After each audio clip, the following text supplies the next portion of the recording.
जब नीतीश कुमार के सामने आ गई बात कि इनका सरकार डमाडोल है, तो जीतन मांझी को मुख्यमंत्री बनाने की बात की गई थी।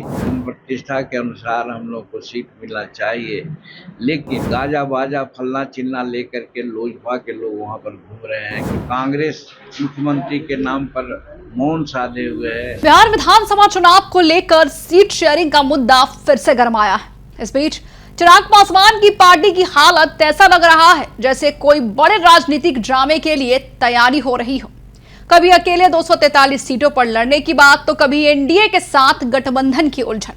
चिराग के इस कंफ्यूजन ने बिहार की राजनीति में खलचल मचा दी है। लेकिन इन सबके बीच जीतन राम मांझी ने भी चिराग को लेकर बड़ा बयान दे दिया है और सीधा कह दिया है कि चिराग पासवान की पार्टी को उतनी सीट नहीं मिलेंगी जितनी वो कहते हैं। नमस्कार, मैं हूं शालिनी सिंह और आप देख रहे हैं दर्श न्यूज।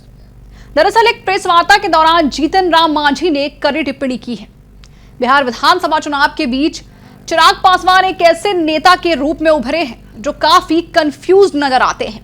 कभी वे कहते हैं कि अकेले चुनाव लड़ेंगे, कभी वे कहते हैं कि एनडीए के साथ लड़ेंगे। उनकी सभाओं में उनके समर्थक जो है ये नारे लगाते हैं कि मुख्यमंत्री चिराग पासवान जैसा हो। लेकिन सीट शेयरिंग को लेकर भी उनका रुख स्पष्ट नहीं है और इस मामले में उनका पचड़ा पलट भी सकता है। चिराग ने साफ संकेत दिया है कि अगर उन्हें मनचाही सीट नहीं मिलेगी तो वे अपने फैसले पर पुनर्विचार कर सकते हैं। उनकी इस स्थिति ने चुनावी रणनीतियों में असमंजस की स्थिति पैदा कर दी है। इसी बीच बिहार के पूर्व मुख्यमंत्री और हिंदुस्तानी आवाम मोर्चा के प्रमुख जीतन राम मांझी का एक बयान सामने आया है जिसने सियासी हलकों में हलचल मचा दी है। जीतन राम मांझी ने साफ साफ कह दिया है कि चिराग को उतनी सीट नहीं मिलेगी। आगे जीतन राम मांझी ने क्या कुछ कहा, सुनिए। चिराग पासवान ने कहा है कि एनडीए से हमको रिस्पेक्टिव नंबर ऑफ सीट से कम स्वीकार नहीं होगा।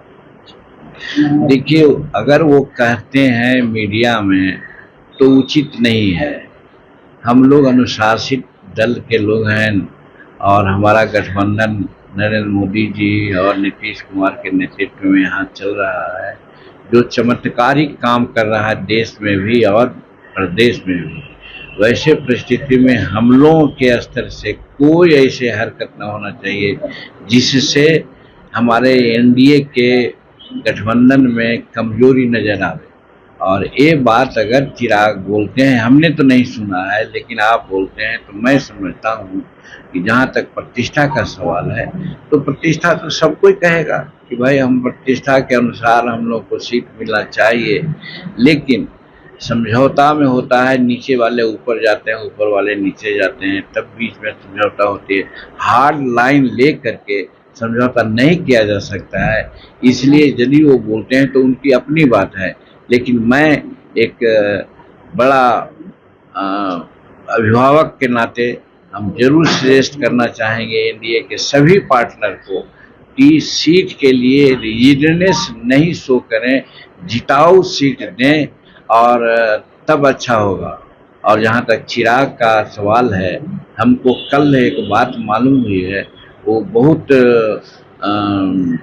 दुखदाई बात है कि हमारे ये जो सिकंदरा कंस्टिट्यूंसी है वहाँ हमारा प्रफुल्ल कुमार मांझी वर्तमान विधायक हैं और वहाँ पर सुनते हैं कि गाजा बाजा फलना चिल्ला लेकर के लोजपा के लोग वहाँ पर घूम रहे हैं कि ये सीट हमारी हो गई। हम कहना चाहते हैं कि सिकंदरा जब सीट हमारी है तो फिर दूसरे का दावा देने का कौन उचित है, एक। और दूसरी बात मैं कहता हूँ कि प्रफुल्ल मांझी एक गरीब घर के आदमी, झोपड़ी के रहने वाले थे, जिनको हम लोगों ने सीट दिया, जीते और उन्होंने चरित्र दिखलाया। जब नीतीश कुमार के सामने आ गई बात कि इनका सरकार डमाडोल है, तो जीतन मांझी को मुख्यमंत्री बनाने की बात की गई थी और उसी समय हुआ था कि इनके पार्टी को तोड़ें, तो हमारा एक विधायक लगभग टूट गया था और प्रफुल्ल मांझी को 8 करोड़ रुपया का ऑफर दिया गया। प्रफुल्ल मांझी ने कहा कि हमको 80 करोड़ भी देंगे तो भी हम जीतन मांझी के साथ नहीं छोड़ेंगे। ऐसा चरित्रवान कार्यकर्ता को कौन मिस करेगा? अगर इसमें तनी भी अगर कोई पार्टी के लोग करते हैं तो मैं समझता हूँ गठबंधन धर्म का ये पालन नहीं है, गठबंधन में खलल करना चाहते हैं, इसलिए इस प्रकार की बात और सिकंदरा के संदर्भ में कर रहे हैं। कल CWC की बैठक बिहार में हो रही है, कांग्रेस की? देखिए, इसमें हमको कुछ नहीं करना है, दोनों में प्रतिस्पर्धा चल रही है। कांग्रेस के लोग अपना जड़ जमाना चाह रहे हैं, वो 70, 80, 100 सीट मांग रहे हैं, वो नई सीट पर जीते हुए हैं। राजद के लोग का कहना है कि हम सुप्रीम हैं, तेजस्वी प्रसाद को मुख्यमंत्री बनाना चाहते हैं। कांग्रेस मुख्यमंत्री के नाम पर मौन साधे हुए है और वो जनता का नब्ज टटोलना चाह रही है कांग्रेस। इस संदर्भ में यहाँ CWC की बैठक करके वो अपना जनता में अपनी बात को फैलाना चाहते हैं। तो ये दोनों का आपस में काम है, कर्तव्य है, वो जो कर रहे हैं उसमें हम लोगों को बहुत रिएक्शन देने की जरूरत है।